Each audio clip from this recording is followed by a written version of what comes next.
Hi friend, मैं अतुलित यादव आप लोगों का इन्वेस्टर साइक चैनल में स्वागत करता हूं। वीडियो को पूरा लास्ट तक देखिएगा ताकि किसी भी प्रकार का कोई भी डाउट ना रह जाए। वीडियो देखने के बाद भी डाउट रह जाता है तो आप मुझे नीचे दिए गए नंबर पर कॉल या मैसेज कर सकते हैं। तो स्टार्ट करते हैं आज का वीडियो।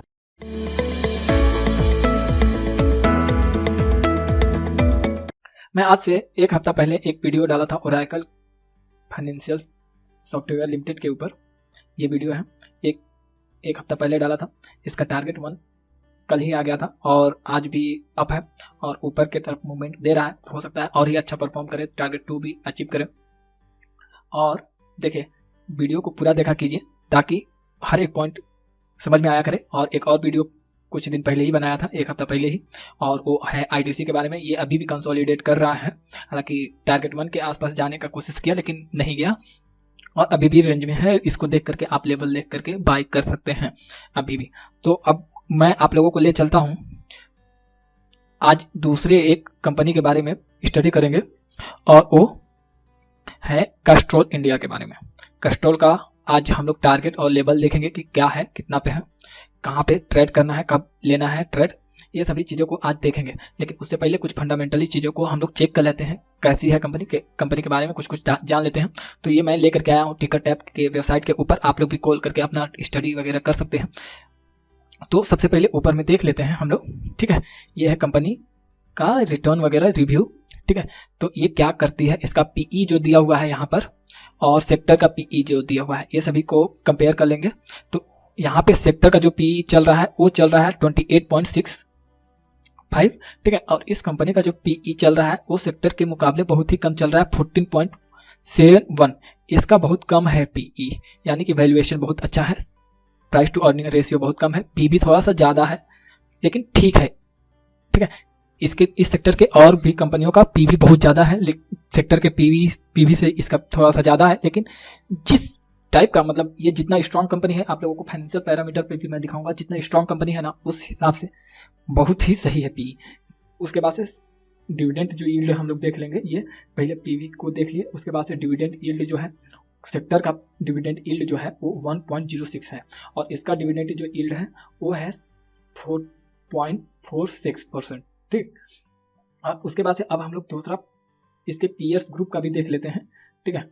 इसके पीयर ग्रुप का देखेंगे और कंपनी के बारे में थोड़ा सा देख लीजिए आप लोग। Castrol India limited engage in providing cook and refined petroleum product. The company is involved in manufacturing lubricant oil. जो आप लोग जब गाड़ी बाइक चलाते हैं तो कैस्ट्रॉल का जो मोबिल आता है A1, सबसे हाई क्वालिटी का जो मोबिल होता है ना, वो कैस्ट्रॉल का ही आता है, सबसे बढ़िया क्वालिटी और सबसे अच्छा ब्रांड भी कैस्ट्रॉल का ही है। तो ये मैन्युफैक्चर करता है लुब्रिकेंट ऑयल, ठीक है। और उसके बाद से अब हम लोग देख लेते हैं इसके और बारे में, पीयर ग्रुप का भी देख लेते हैं, ठीक है। पीयर्स ग्रुप में देखिए इसका कितना चल रहा था, 14 पॉइंट समथिंग था PE, और इसके पीयर्स ग्रुप का देखिए 61 PE है, 23, 37, ठीक है। तो ये सभी के सभी बहुत महंगे हो चुके हैं, ये सभी के सभी बहुत महंगे हो चुके हैं। और उसके बाद से अब हम लोग और भी ये जो 5 चेकलिस्ट हम लोग देख लेते हैं। इसका इंट्रिंसिक वैल्यू पे ये ट्रेड कर रहा है, ठीक है। इंट्रिंसिक वैल्यू यानी कि जो अभी प्राइस चल रही है वो इंट्रिंसिक है और fix return versus fix deposit rate के, जैसे बैंक में आप यदि पैसा डालते हैं तो उससे अच्छा कि यहाँ पे इन्वेस्ट करेंगे तो उसका रिटर्न फिक्स डिपॉजिट से भी ज़्यादा है। डिविडेंड भी अच्छा देती है ये कंपनी और उसके बाद से एंट्री पॉइंट भी बहुत बढ़िया है और कोई रेड फ्लैग नहीं है, रेड मार्क इस कंपनी पे अभी कुछ भी नहीं लगा हुआ है। तो इसलिए मेरे को बहुत ही ये कंपनी अच्छी लगती है और आप लोग को अभी चार्ट पे ले चलूँगा, उस पर आप लोगों को दिखा दूंगा।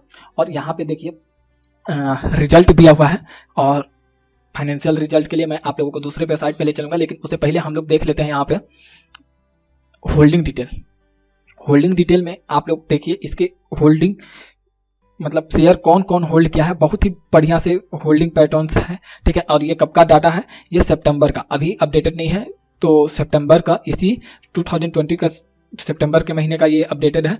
और देखिए इसमें प्रोमोटर की होल्डिंग है जो वो 51% है और म्यूचुअल फंड की 4%, अच्छा है। म्यूचुअल फंड यदि 4% किसी भी कंपनी में इन्वेस्ट करके रखे हैं तो बहुत ही बढ़िया माना जाता है, इतना नॉर्मली रहता है। और डोमेस्टिक इंस्टीट्यूशंस भी इसमें 14.15 का हिस्सेदारी लेकर के रखे हैं। और उसके बाद से फॉरेन इंस्टीट्यूशन, अदर रिटेल, ठीक है, तो उनका 19% है। और उसमें भी रिटेल कैटेगरी में जो है उनका हमेशा कम रहता है। मैं बहुत सारी अच्छी कंपनियों का जब मैं देखता हूँ तो उनका बहुत ही कम रहता है। देखिए रिटेल इन्वेस्टर 14% भी नहीं है अप्रॉक्सीमेटली, ठीक है। तो अच्छी कंपनियां वो लोग सेलेक्ट नहीं करते हैं, पता नहीं क्यों।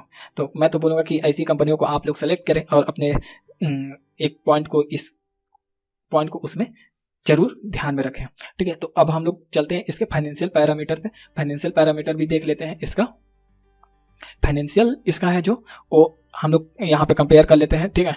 ये कंपेरिजन है सितंबर 2020 से और सितंबर 2019 का कंपैरिजन है, ठीक है। तो देखिए नेट सेल जो है वो नेट सेल में लगभग 4% का अप, ठीक है। ये क्वार्टरली रिजल्ट का क्वार्टर बेसिस पे कंपेयर कर रहे हैं हम लोग। नेट सेल जो है वो अप हुआ है लगभग 4% से 4%। देखिए सितंबर के महीने 19 और 20, आप लोग को भी पता है कि अभी लॉकडाउन की वजह से यदि इतना भी सेल कर पाना किसी भी कंपनी के लिए प्रॉफिट आना बहुत ही बड़ी बात है, ठीक है। क्योंकि हर एक चीज़ को जब मार्केट बंद हो गया था तो हर एक रिजल्ट सभी का बहुत ही बेकार हुआ है, ठीक है। तो ये बहुत ही अच्छा किया है। उसके बाद से ये देखिए इसका प्रॉफिट, ऑपरेटिंग प्रॉफिट अच्छा है, अप्रॉक्सीमेटली 17.87 से अप हुआ है। और उसके बाद से इंटरेस्ट ये थोड़ा सा बढ़ गया है, ये थोड़ा बैड इंप्रेशन डालता है।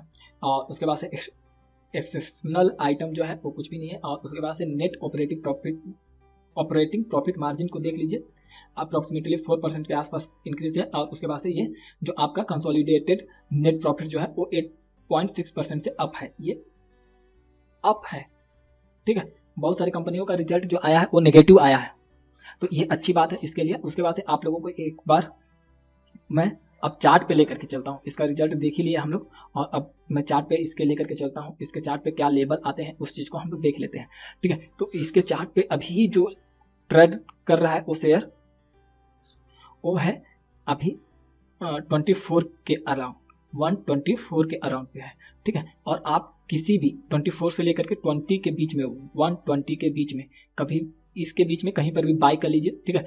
और इसका जो टारगेट 1 रहेगा 138 का रहेगा, टारगेट 1 T1, ठीक है। T1 138 का है। और आप लोग 38 या 37 के आसपास भी कहीं पर भी बुक कर सकते हैं।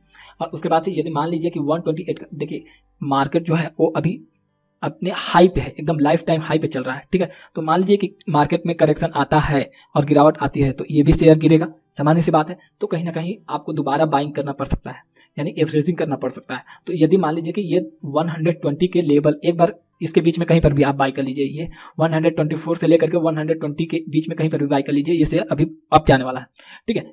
जैसे कि मैं इससे पहले मैं बताया था, उसमें अच्छा खासा मूवमेंट मिला 5-6 दिनों के अंदर। और इसमें भी आप होल्ड करेंगे लगभग, देखिए 10-15 दिन का टाइम मान करके चलिए, अच्छा खासा इसमें भी मूवमेंट आएगा। और उसके बाद से यदि मान लीजिए कि 120 के नीचे, यदि मार्केट में गिरावट आती है 120 के नीचे जाता है, तो आपको दोबारा जो एवरेजिंग करनी है 112 से लेकर के 109 के बीच में, ठीक है। ये वाली एरिया के बीच में आप कहीं पर भी एवरेजिंग कर सकते हैं, यहाँ पे ही आएगा और यहीं पे रुकेगा, तभी एवरेजिंग करना है। और यदि मान लीजिए कि ये स्टॉक और ऊपर निकलता है, ये स्टॉक और ऊपर निकलता है और ऊपर जाता है, तो आपको कहाँ पर दोबारा एवरेजिंग करना है, सॉरी आपको T2 क्या लेना है आपको, उसके बारे में मैं बता देता हूँ। यदि मान लीजिए कि ये शेयर 140 के ऊपर, 39 या 40 के ऊपर कहीं पे भी क्लोजिंग करता है, ये वाला जो है एरिया, इस एरिया के बीच से कहीं पर भी ऊपर चला जाता है, 140 के ऊपर जाकर के क्लोजिंग देता है, ठीक है। तो आपको T2 जो रहेगा वो 158 का या 160 के आसपास आप प्रॉफिट बुक कर सकते हैं, ठीक है। और उसके बाद से और लॉन्ग टर्म के लिए भी ये कंपनी अच्छी है, अभी इंट्रिंसिक वैल्यू पे चल रही है, तो ये लॉन्ग टर्म के लिए भी आप होल्ड कर सकते हैं। तो T2 के लिए वेट कर लीजिए, ज़्यादातर चांसेस है, मेरे को लगता है कि 158 के आसपास जाना चाहिए, T2 आना चाहिए। और यदि मान लीजिए कि मार्केट में गिरावट आती है तो आपको एवरेजिंग पॉइंट भी मैं बता दिया। और आपको ये वीडियो कैसा लगा, वीडियो पूरा लास्ट तक देखा कीजिए हमेशा, ताकि उसमें कोई भी पॉइंट यदि छूट जाता है तो आप लोग उसको अच्छे से देख सकें। और वीडियो कैसा लगा ये आप हमको कमेंट करके जरूर बताएं, और आप किस शेयर को ट्रैक कर रहे हैं, किस शेयर के बारे में जानना चाहते हैं, ये भी कमेंट करके मेरे को बताएंगे, तो मैं उस पर भी एक वीडियो बनाने का कोशिश करूँगा। Thank you.